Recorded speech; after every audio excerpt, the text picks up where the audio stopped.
I'll take one.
God blessed him with this special trust.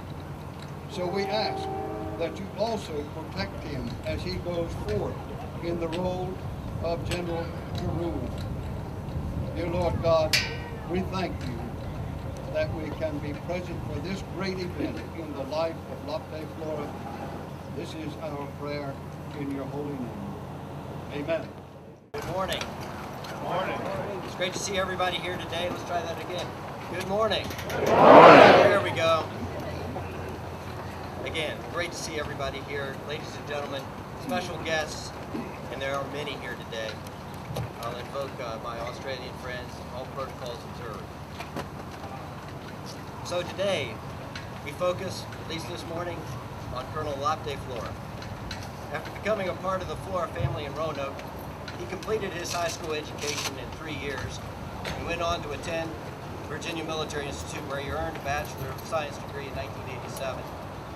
He would later go on to attend the United States Army Command and General Staff College and earn a Master's of Strategic Studies from the United States Army War College. LapThe entered the Virginia Army National Guard in 1988 and recently completed his brigade command tour of the 91st Troop Command. LapThe also served in numerous leadership and staff positions in the 1st Battalion, 116th Infantry, the 116th Infantry Brigade Combat Team, and the 29th Division.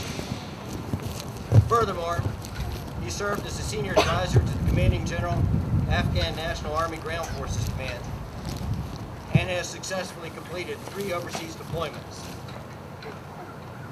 And LapThe, as you would expect, has received numerous awards, medals, and commendations, including the General MacArthur Leadership Award for Outstanding Leadership and the Bronze Star for Exceptional Combat Deployment in Afghanistan.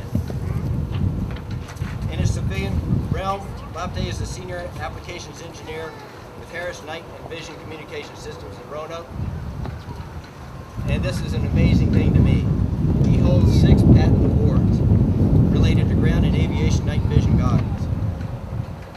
LapThe is a certified robust design expert by Taguchi Institute, a Lean Six Sigma Black Belt by Harris Corporations, and a Lean Six Sigma Green Belt by the University of Michigan's College of Engineering. LapThe has been a volunteer with the American Red Cross as a language bank volunteer focusing on Cantonese and Vietnamese for 30 years. And, my personal favorite, one of the original founders of the Virginia Veterans Parade here in Roanoke, Virginia. Ladies and gentlemen, I can honestly tell you that LapThe Flora is the epitome of the American dream and gives new meaning to being rewarded for hard work. So without further delay, LapThe, would you and your family please come forward? The Army and the Air Force, signed General Frank J. Gravis, Chief, National Guard, Bureau.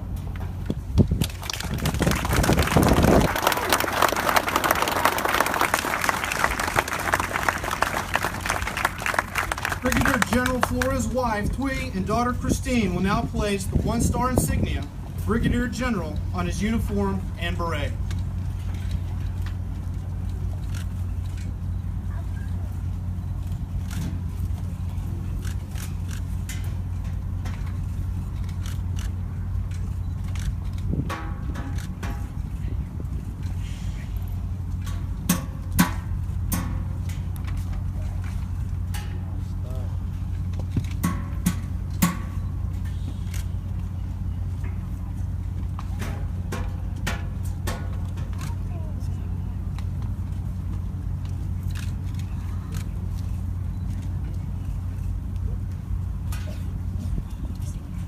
Major General Williams will now administer the oath to Brigadier General Flora.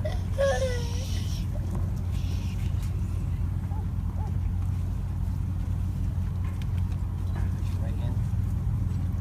I, your name, I, LapThe Flora, do solemnly swear do solemnly swear that I will support the Constitution of the Commonwealth of Virginia the Constitution of the Commonwealth of Virginia against all enemies, against all enemies, foreign and domestic, foreign and domestic, that I will bear true faith that I will bear true faith and allegiance to the same, and allegiance to the same, that I will obey the orders and I will obey the orders of the President of the United States of the President of the United States and the Governor of Virginia, and the Governor of Virginia. that I make this obligation freely I make this obligation freely, without any mental reservations without any mental reservation or purpose of evasion, or purpose of evasion, and that I will well and faithfully that I will well and faithfully discharge the office of Brigadier General discharge the office of Brigadier General, in the Army of the National Guard of Virginia, Army, National Guard of Virginia, upon which I'm about to enter. about when So help me God.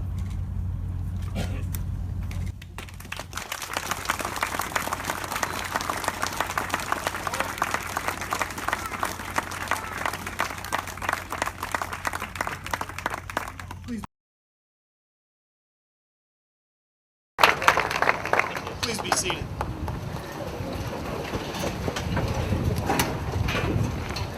This time, Brigadier General Flora will now present his wife and daughter with flowers in appreciation of their love and support.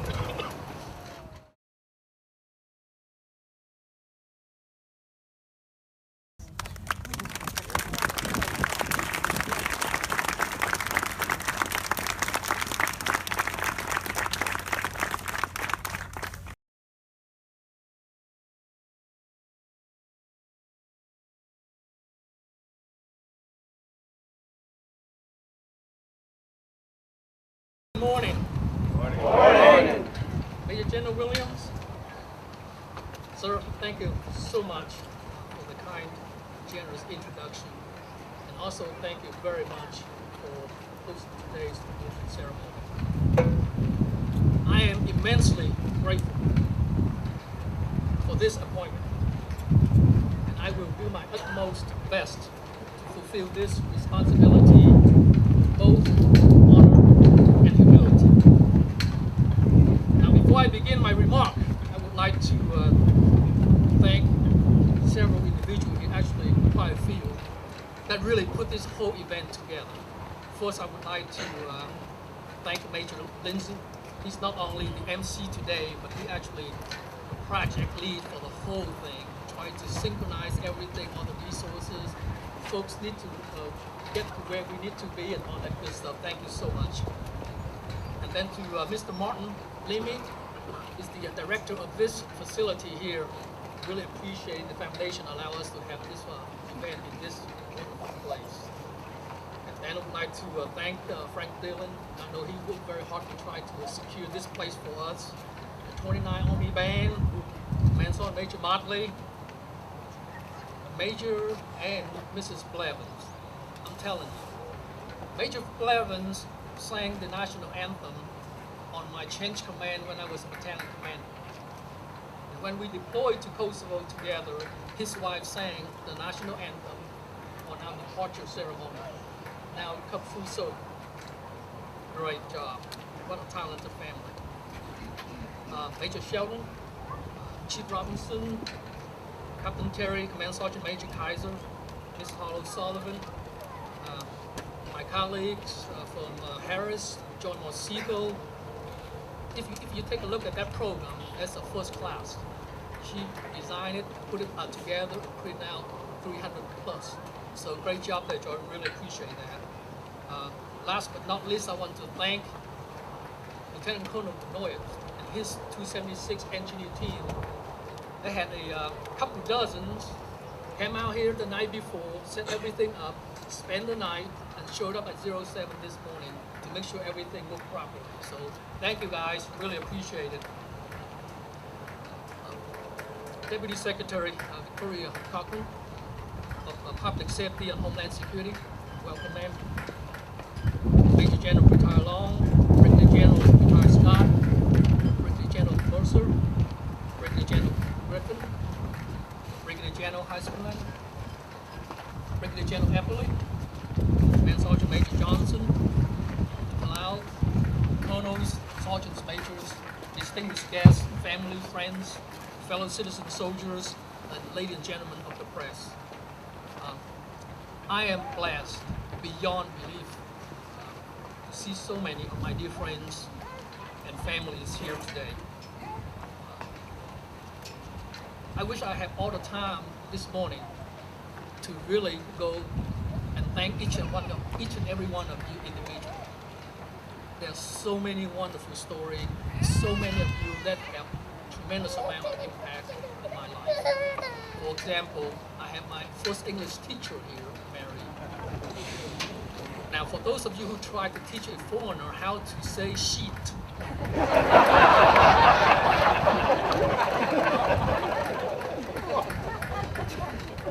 I'm not going to go there. It took me 20 years to try to perfect that pronunciation. So she had a tough job. So if I messed up today, it's not your fault. You did great. There's so many here that have such a positive contribution to my career. Like my great friend here, Warren Horacek, his lovely wife Kelly, gave me my first job with Harris, and I'm still here for after 27 years. Boss here just swore me in, but his brother 28 years ago, a good-looking captain by the name of David T. Williams, swore me in to the Guard when I was a second lieutenant. And now his brother, 28 years later, swore me in as a general. This is a family. But I want each and every one of you to know, though, all of you have either directly and or indirectly have paved the way for me to be here this morning. I am profoundly grateful for your presence. This should serve as a testament that I did not reach this milestone on my own. The reason all of you here, because all of you have contributed. That's why I'm here. So thank you from the bottom of my heart for taking your precious time off and travel great distances to share this momentous occasion with both me and my family. I know many of you have got up about 30 this morning. Our fellow Vietnamese American family came all the way from northern of Virginia. About 30 came all the way down here, and I know many of my families and friends travel all the way from the West Coast. But I think the winner for today, though, went to my great dear friend, General Mikko Heiskinen, and his lovely wife Pia came all the way from Helsinki, Finland. He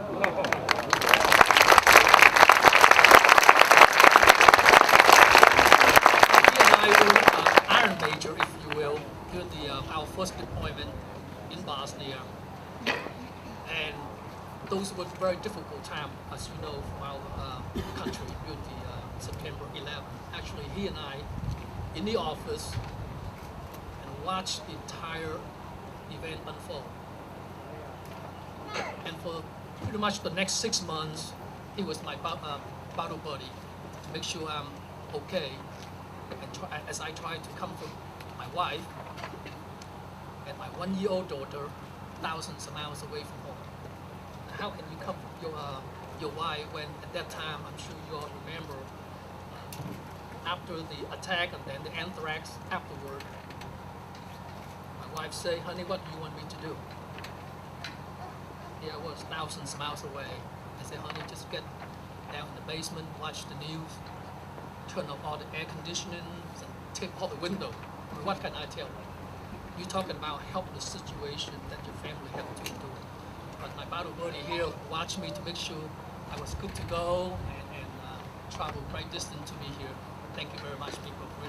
Really appreciate it. The promotion ceremony today, this morning, indeed is a bittersweet event for me. I wish my parents, my sister Cameline, and my brother Minte were here to share with us, especially my father, Major John Lewis Flora Jr.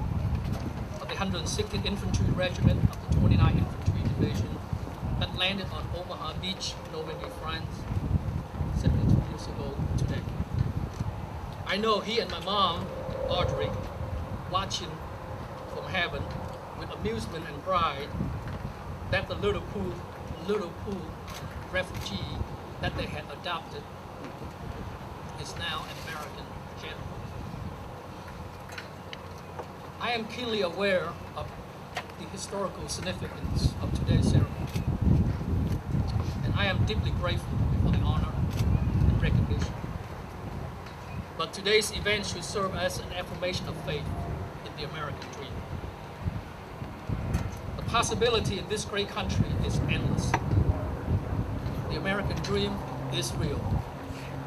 If only dare to dream it with laser focus, hard work, and perseverance. It seems like just yesterday that I had arrived in this country as a traumatized, penniless Vietnamese refugee who spoke not a single word of English.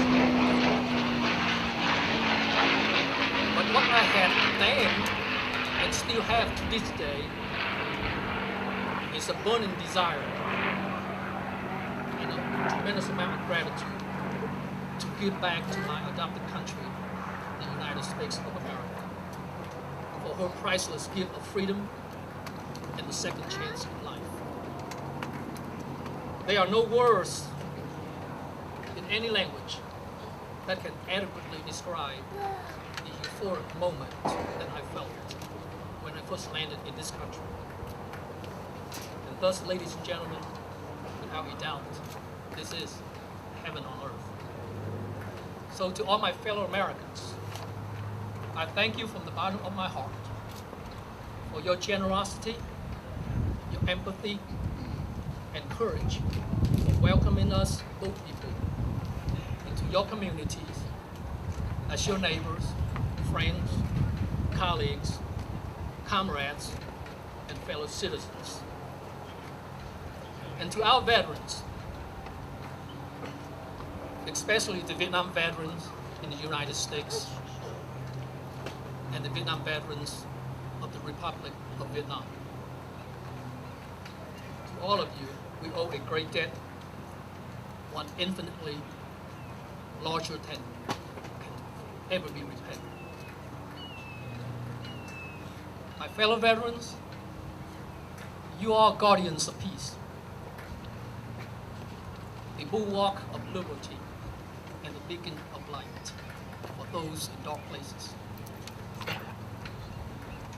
Your devotion to duty and dedication to serve your fellow men has inspired me and thousands of Vietnamese Americans to follow your footsteps since our arrival in this country. The universal cry for freedom we are seeing around the world today is in no small part due to the example you set on those distant battlefields. So on behalf of my family, thank you for your gift of liberty and the opportunity to pursue our happiness.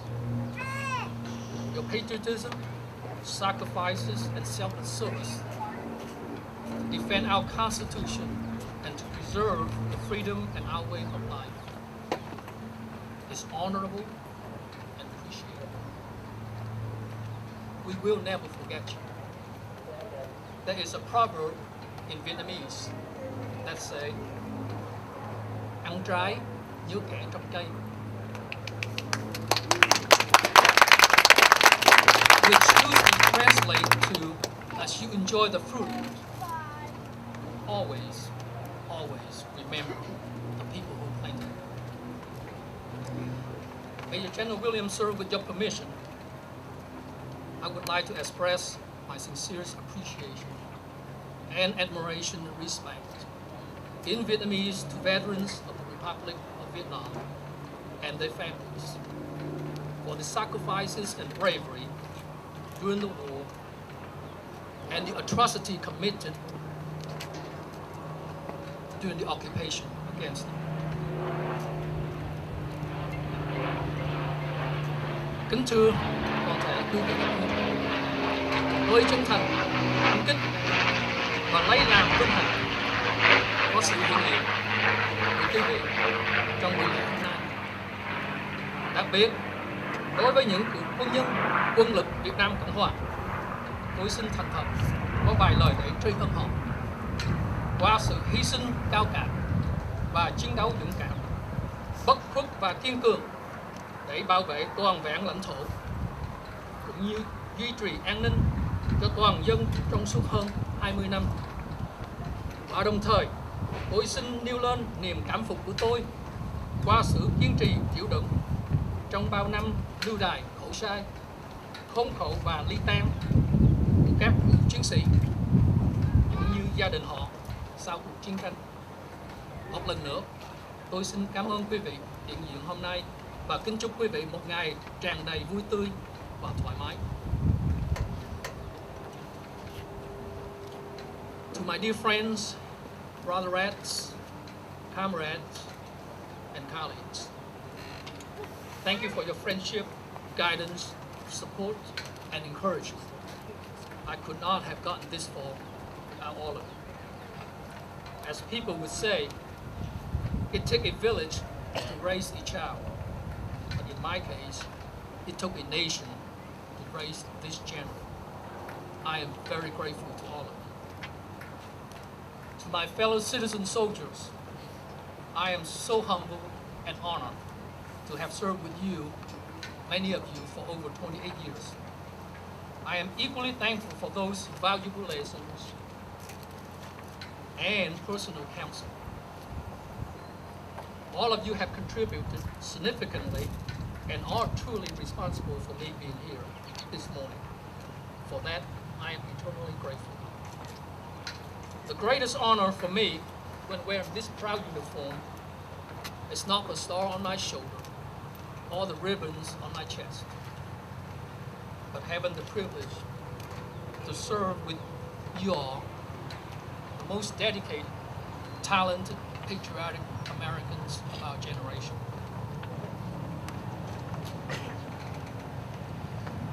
I am asking for your continued support, guidance, and wise counsel as I prepare to take on the next chapter of my military career.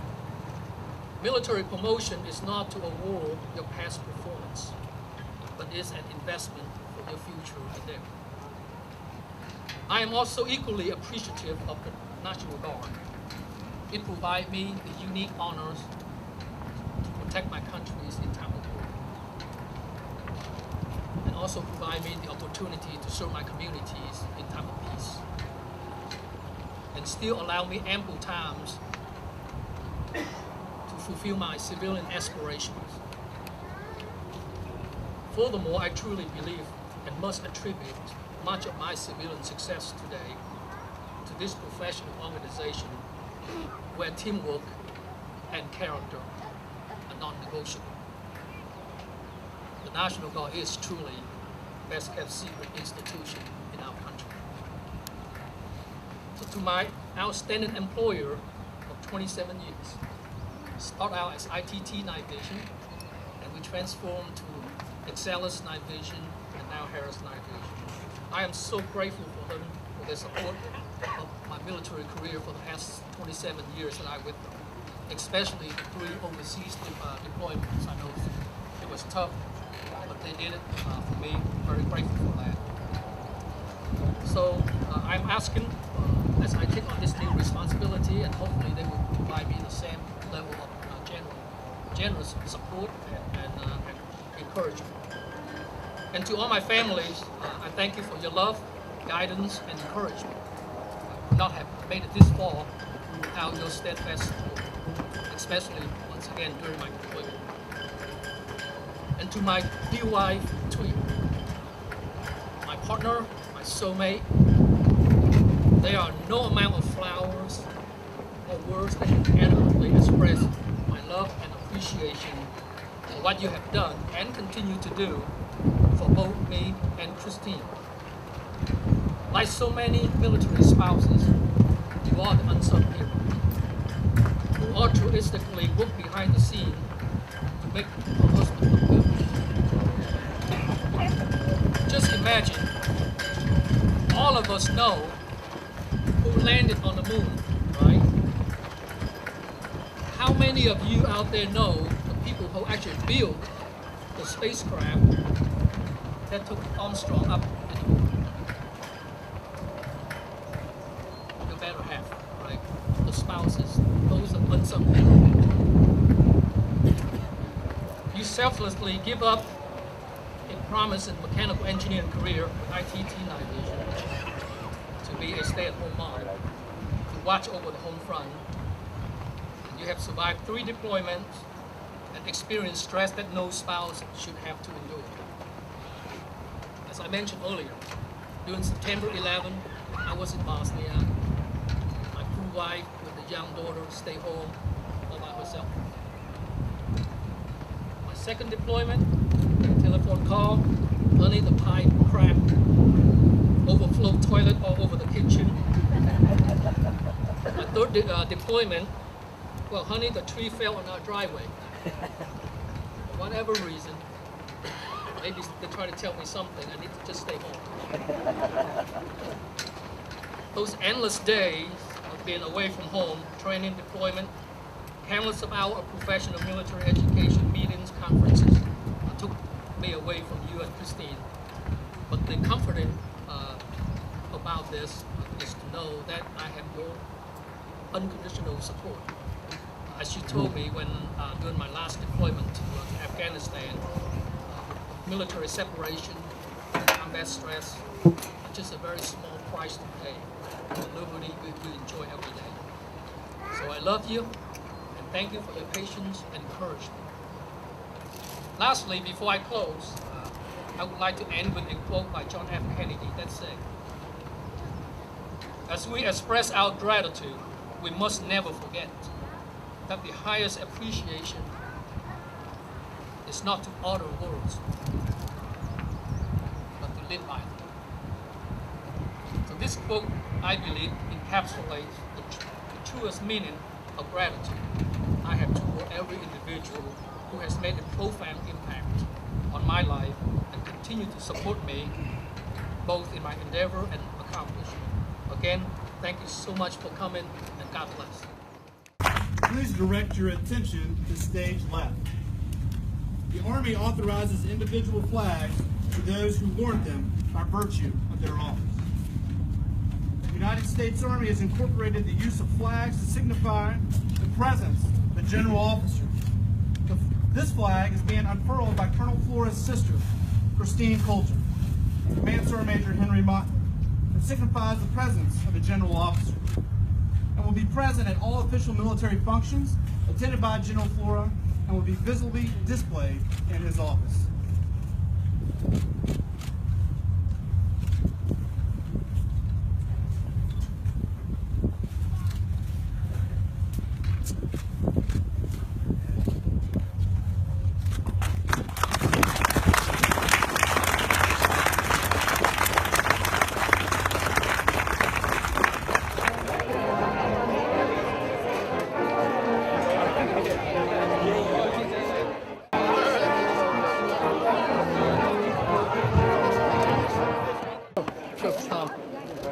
First of all, I'd like to really thank everybody here today. Really an honor to get all the recognition, but it's a proud day to be an American, and definitely a proud day to be a Vietnamese American. So thank you very much all for coming. You all go right ahead. You have one word for your Vietnamese parents. What you gonna say today? Well, I wish my Vietnamese parents here. My dad was killed during the war when I was 2 years old, and my mom is too ill to travel. So she lived in California. So we filmed the entire event to share that with her. So of course, without your parents, you wouldn't be here. So definitely a great thank you to mom and dad. Thank you. And what message will you give the young generations of Vietnamese Americans? To work hard and persevere. The American dream is alive, despite whoever say otherwise. If you work hard, you will get to whatever you want to do. So. General, you said with a Vietnamese newspaper, Vietnam is always in your heart. What can you do for the Vietnamese people and our country on your position as U.S. Army General, please? As my new assignment right now is the strategic initiative, so I will concentrate on that to support my boss, Major General Williams, to grow the National Guard by several thousands. And at the same time, of course, serve as the example for all the Vietnamese American young generation to come forward and join our rank. So, yes. Okay. One very short question, sir, just 30 seconds. Would you please repeat in Vietnamese what you said to the Vietnamese community in the Washington Collegiate area as around the world, sir? You mean what I at your promotion ceremony? Okay, are you talking about in Yes, in Vietnamese, please. Okay. For our Yeah. audience. No. Yeah, I cannot. My apology. I cannot speak Vietnamese very well, Okay. so I just So have to. 30 I have to seconds speak in English. English, Yeah. please. So I would like to take the opportunity here, and from the English perspective, I like to thank all the Vietnamese American veterans in South Vietnam. They have endured a great deal of hardship. As someone who grew up in that country, so I understand the hardship and the sacrifice that they went through. At the same time, after the war, I witnessed many of the hardship that they and their family have to go through. Really appreciate them. Without them, we wouldn't have that 20 years of freedom that we enjoy before 1975. Thank you. Wishing you and your family all the best. Thank you. Yeah. Appreciate it. So there are a question that have you ever think of this moment when you start joining the service? No, when you join the military, the only thing that you really think about is to do a good job of what you do. When you first joined, you never thought of one day you will become a general. That's just beyond your imagination. Thank you, sir. Thank you. I'm not quite sure what she asked, but just to receive a high honor, what does this mean for you? Oh, wow. This is definitely a humbling experience, to say the least. Not that many people have this privilege. And really, I'm just the vehicle to get to where I am. All the people that surrounded me, for my family, for my colleagues, co-workers, neighbors, and everybody else, that really helped me for the last 29 years wearing this uniform to get to where I am. So I'm definitely forever grateful to them. So I will hope to do my very best and to fulfill that expectation and hopefully to make all of them proud. So. And so just tell us a little bit about what type of work, what did it take to get here today? Oh, you mean to become a general? Yes. Well, let's put it that way. Everything that the Army give it to you, you just don't worry about the rank. Just do and give it 110%. Okay, you will eventually get there. Understand the pyramid getting smaller and smaller as you move up. If you finish the same school with all your colleagues, with all your friends, maybe 300 of the officers may one day become a colonel, for example. And then after those colonels and hundreds of them, maybe a few will become a general. So I'm definitely honored and thrilled to have this opportunity. So. Thank you. And my last question for you is just now with this promotion, what do you plan to do? What's your next step of action? Well, I am my new assignment with support Major General Williams on his strategic initiative. What that really means is what do we want the National Guard looks like for the next 5 and 10 years in the future.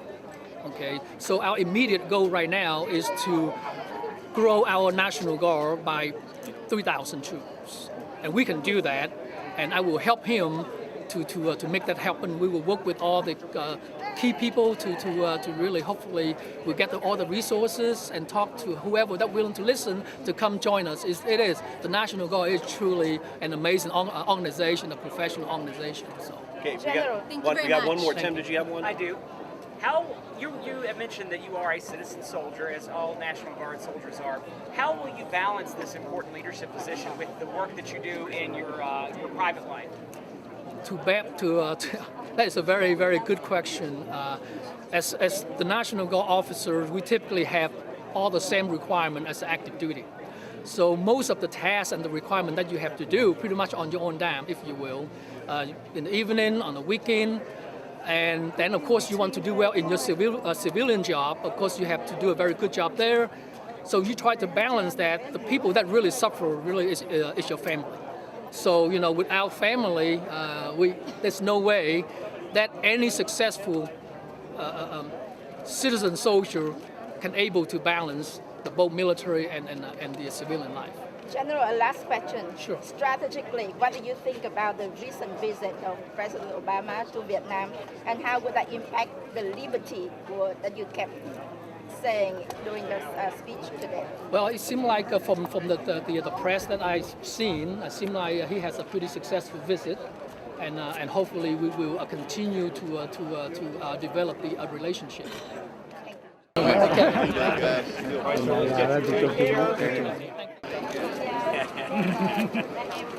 Cold Steel Charlie. Cold Steel. 87. Woo!